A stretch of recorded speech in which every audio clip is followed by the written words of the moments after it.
ಸಂಘದ ಅಡಿಯಲ್ಲಿ ಇಂದು ನಡೆದಿರುವಂತಹ 77ನೆಯ ಗಣರಾಜ್ಯೋತ್ಸವದ ಈ ಒಂದು ಧ್ವಜಾರೋಹಣ ಸಮಾರಂಭದ ಅಲ್ಲಿ ಉಪಸ್ಥಿತಿರುವಂತಹ ನಮ್ಮ ಇಳಕಲ್ ನಗರದ ಹಿರಿಯರು ಆತ್ಮೀಯರು ಡಾಕ್ಟರ್ ಬಾಬಾ ಸಾಹೇಬ್ ಅಂಬೇಡ್ಕರ್ ಅವರ ದಲಿತ ಹಿತರಕ್ಷಣಾ ವೇದಿಕೆಯ ಅಧ್ಯಕ್ಷರಾದಂತಹ ಶರಪ್ಪನ ಅಂಜಾರ್ ಅವರು ಹಾಗೂ ನಮ್ಮ ಆಟೋ ಚಾಲಕರ ಸಂಘದ ಅಧ್ಯಕ್ಷರಾದಂತಹ ಹುಸೇನ್ ಕಮಗಲ್ ಅವರು ಹಾಗೂ ಉಪಸ್ಥಿತಿರುವಂತಹ ಎಲ್ಲ ನಮ್ಮ ನಗರದ ಗೌರವಾನ್ವಿತ ಗುರು ಹಿರಿಯರು ಹಾಗೂ ತಾಯಂದಿರು ಯುವ ಮಿತ್ರರು ಹಾಗೂ ಸಂಘದ ಮಾಲೀಕರು ಹಾಗೂ ಚಾಲಕರು ಮತ್ತು ವಿದ್ಯಾರ್ಥಿನಿಯರು ಮಾಧ್ಯಮದ ಸ್ನೇಹಿತರು ಎಲ್ಲರಿಗೂ 77ನೆಯ ಗಣರಾಜ್ಯೋತ್ಸವದ ಶುಭಾಶಯಗಳನ್ನು ನಾನು ಕೋರಕ್ಕೆ ಇಚ್ಛೆಪಡ್ತೇನೆ. ಬಂಧುಗಳೇ, 1949 ನವೆಂಬರ್ 26ರಂದು ಭಾರತದ ಪವಿತ್ರವಾದ ಸಂವಿಧಾನವನ್ನು ಸಂವಿಧಾನ ಶಿಲ್ಪಿ ಡಾಕ್ಟರ್ ಬಾಬಾ ಸಾಹೇಬ್ ಅಂಬೇಡ್ಕರ್ ಅವರು ಅಧಿಕೃತವಾಗಿ ಈ ಒಂದು ಸಂವಿಧಾನವನ್ನು ಅಂಗೀಕಾರ ಮಾಡಿ ನಾವು ಜನವರಿ 26,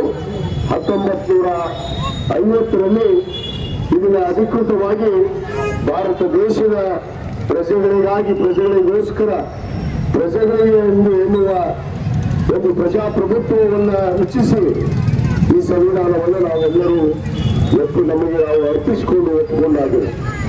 ಕಳೆದ 77 ವರ್ಷದಿಂದ ನಾವು ಸಮಾನತೆಯನ್ನ ಭ್ರಾತೃತ್ವವನ್ನ ಇವತ್ತು ಕಾಂತ ಈ ಭವ್ಯವಾದ ಭಾರತ ದೇಶದಲ್ಲಿ ನಾವೆಲ್ಲರೂ ಯಾವುದೇ ಭೇದ ಭಾವ ಅನ್ನದೆ ಸಮಾನತೆಯಿಂದ ನಡೆದು ಬಂದಂತಹ ಪ್ರಜೆಗಳು ನಾವು ಆಗಿದ್ದೇವೆ ಅನ್ನೋ ಮಾತನ್ನ ಬಹಳ ಒಳ್ಳೆಯ ಸಂದರ್ಭದಲ್ಲಿ ಹೇಳಕ್ಕೆ ಇಷ್ಟಪಡ್ತೇನೆ.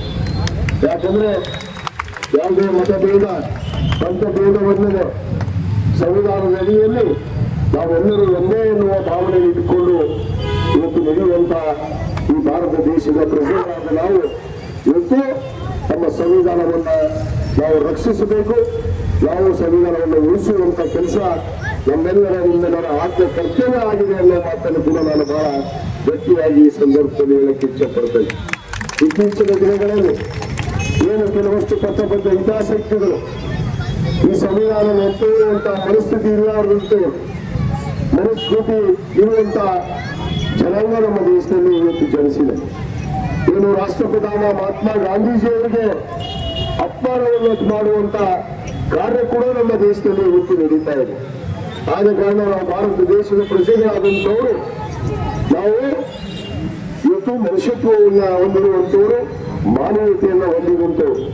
ನಮ್ಮ ದೇಶದ ಸ್ವಾತಂತ್ರ್ಯಕ್ಕಾಗಿ ಅನೇಕ ದಿಗ್ಗಜರು ಇವತ್ತು ತಮ್ಮ ಜೀವವನ್ನೇ ತ್ಯಾಗವನ್ನು ಮಾಡಿ ಇವತ್ತು ನಮಗೆ ಸ್ವಾತಂತ್ರ್ಯವನ್ನು ತಂದುಕೊಳ್ಳೋದಷ್ಟೇ ಅಲ್ಲ, ಡಾಕ್ಟರ್ ಬಾಬಾ ಸಾಹೇಬ್ ಅಂಬೇಡ್ಕರ್ ಅವರ ನೇತೃತ್ವದಲ್ಲಿ ಈ ಪವಿತ್ರವಾದ ಸಂವಿಧಾನದ ಅಡಿಯಲ್ಲಿ ನಾವು ಎಲ್ಲರೂ ಸಮಾನತೆಯಂತ್ರ ಪ್ರಜೆಗಳಾಗಿ ಬಾಳೆ ಮಾಡುವಂಥದ್ದು ಕೂಡ ನಮಗೆ ಇವತ್ತು ಕಲ್ಪಿಸಿಕೊಟ್ಟಿದ್ದಾರೆ.